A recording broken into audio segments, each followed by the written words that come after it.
Bienvenidos a Zoom F7. En esta ocasión hablaremos del cine de 1968, un momento álgido en la historia contemporánea y también para el séptimo arte. Ha pasado medio siglo desde un momento clave que obligó a la sociedad contemporánea a cuestionar sus valores y a repensarse en ámbitos como el político, económico y cultural. El año 1968, con sus convulsiones en diversas partes del mundo, implicó cambios de paradigma, en muchos casos gestados a partir de movilizaciones civiles. El cine no quedó ajeno a estas rupturas sociales y de manera similar a otras disciplinas artísticas dio a luz filmes que son un absoluto producto de su época, tanto en contenido como en forma.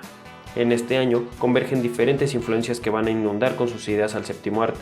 Ha pasado ya una década de aquel golpe artístico que supuso la Nouvelle Vague con sus primeros filmes en el Festival de Cannes. Así que para el 68 ya han explotado por completo movimientos como el Free Cinema británico, el nuevo cine alemán, la Nouvelle Vague japonesa y el Cinema Novo de Brasil. Estas nuevas olas se encontraban en auge, lanzando discursos que no solo retaban al establishment desde los temas y argumentos de sus películas, sino desde el estilo en el que eran filmados. Sin cintas como Soy Cuba, de Mikhail Kalatozov, La batalla de Argel, de Gillo Pontecorvo, o Tierra en trance, de Glauber Rocha, el cine del 68 no se entendería a cabalidad. Dichos filmes abrieron paso a una serie de propuestas politizadas que no evadían su compromiso social y al mismo tiempo encontraban nuevas maneras de hablar desde el lenguaje cinematográfico.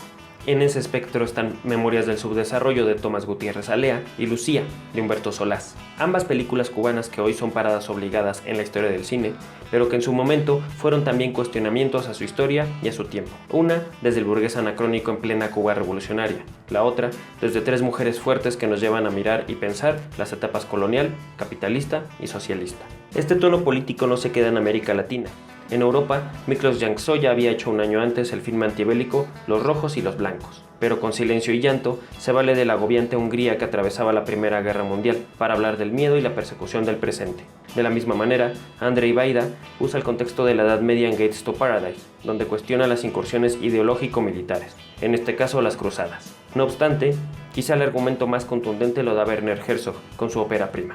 En Señales de vida, el cineasta alemán pone en tela de juicio a la autoridad misma y al sentido de la disciplina. Aquí, el soldado Strossek pierde la cordura y se lanza contra todo, entabla una guerra contra el mundo mismo. Ya han pasado 10 años desde el fin de la Revolución Cubana, pero también del inicio de la Guerra de Vietnam, y tan solo un par desde la Gran Revolución Proletaria y de la Guerra de los 6 días. Entonces, el mundo está en un fuerte hervidero político, y el cine va a reflejarlo. John Boorman había sorprendido hacía un año con A quemarropa, y su Infierno en el Pacífico no se quedó atrás. En el filme, Lee Marvin y Toshiro Mifune, ambos soldados enemigos durante la Segunda Guerra Mundial, quedan varados en una isla en la que tendrán que trabajar juntos para sobrevivir. Se trata de otro momento en donde el cine cuestiona el valor de un conflicto bélico. Por otro lado, Bergman pone a sus fetiches, Lee Bullman y Max von Sydow, como una pareja de músicos en medio de una guerra civil. Vergüenza muestra las inquietudes regulares del maestro sueco, atrapando a este matrimonio político en una efervescencia política. Más tarde, en el mismo año, haría una variación del tema pero en clave de horror, La Hora del Lobo.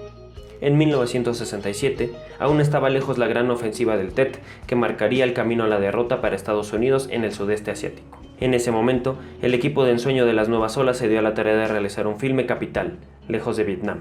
En él se encontraban Chris Marker, Jean-Luc Godard, Alain Resnais, Agnès Varda, Joris Stevens, William Klein y Claude Lelouch, llevando a cabo un filme de contrainformación. Es decir, trasladaron el conflicto a la estética para comunicar el genocidio del otro lado del mundo. Todos ellos continuaron con un discurso de izquierda. En 1968, Klein lanzaría Mr. Freedom, una sátira que cuestiona los dogmas norteamericanos y a su neocolonialismo de la manera más brutal. Godard tomaría a los Rolling Stones como un contrapunto de su discurso marxista en Sympathy for the Devil, donde todo elemento político y contracultural, desde los Black Panthers hasta el general de Gaulle, se deconstruyen a partir del rock and roll. René juega con un tema más convencional, pero visto desde el viaje en el tiempo con Te amo, te amo. No obstante, la influencia de Alain Resnais vendría no por su reciente película, sino por el poema audiovisual que estrenó casi una década antes, Hiroshima, mi amor. La narrativa fragmentada que se ve en Resnais y Godard llega al otro lado del Atlántico con Brian De Palma y su Greetings, filme único por su antinacionalismo y una narración que prescinde de la continuidad. En el mismo tono, aunque con diferentes pretensiones, está Andy Warhol, quien al lado de Paul Morrissey lleva a la pantalla una obra radical titulada Lonesome Cowboys. De alguna manera, ignora toda convención de género y de estructura en pos de emular lo que el artista hacía con la cultura pop en otras plataformas. Era 1968 y era el momento del cine radical. Los cambios de paradigmas morales e incluso la ruptura con tradiciones arraigadas dio como fruto filmes de la talla de Fando y Lis, película imposible realizada gracias a los esfuerzos de una tríada maldita, Juan López Moctezuma, Fernando Arrabal y Alejandro Jodorowsky. Se trata de un cine que prefiere poner en primer plano símbolos antes que un arco dramático, de alguna manera similar a otro filme impensable para la época que sin embargo se logró, Nocturno 29 del español Pere Portabella. Obra de vanguardia incluso más relevante que la de Warhol, que pretende acabar con todo, romper con el franquismo y con la idea de patria, y va más allá, intentar romper con la idea del cine que todos abrigaban en el momento.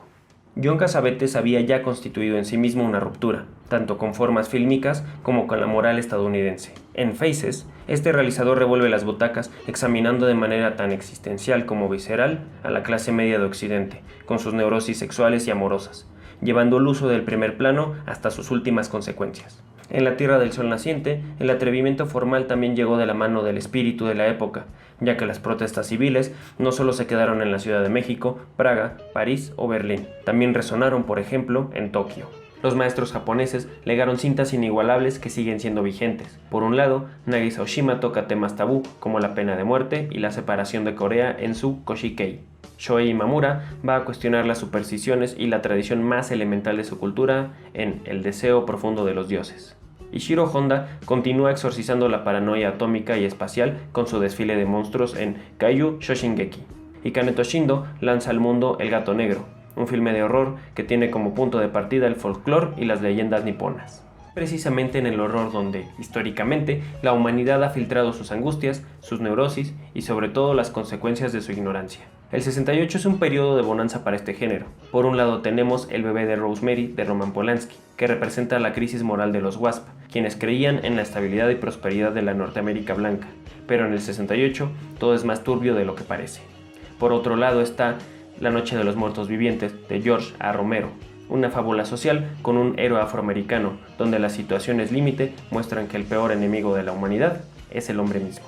Cuando las brujas arden de Michael Reeves parte de un violento personaje histórico interpretado por Vincent Price, imagen de las instituciones corruptas y de una generación obsoleta. Aquí, la juventud será tanto víctima como quien se encargará de derribar los abusos de poder. Cosa similar es la que ocurre en Hasta el viento tiene miedo de Carlos Enrique Taboada, quien nos muestra un internado de señoritas donde un alma en pena aterroriza a la protagonista. Además del cuento de fantasmas, el filme narra la pugna entre lo que representa la juventud adolescente versus el conservador, incluso represivo, sistema de disciplina del lugar. Estas cintas de género tienen algo en común, ponen en foco a una población que comenzó a tener voz y voto. Si Bonnie y Clyde de Arthur Penn ya había querido hablar de los desasosiegos de los jóvenes de la época, como también lo harían los Caifanes, el cine del 68 iría aún más allá. Romeo y Julieta de Franco Sefirelli retoma a Shakespeare para colocar a sus adolescentes en primer plano, en un momento que ya vivió el llamado verano del amor. La libertad sexual da pie a Teorema de Pier Paolo Pasolini, donde a partir del poder del cuerpo, un joven misterioso va a trastocar de manera radical a una familia burguesa, situación que terminará colocando a la lucha de clases en pantalla.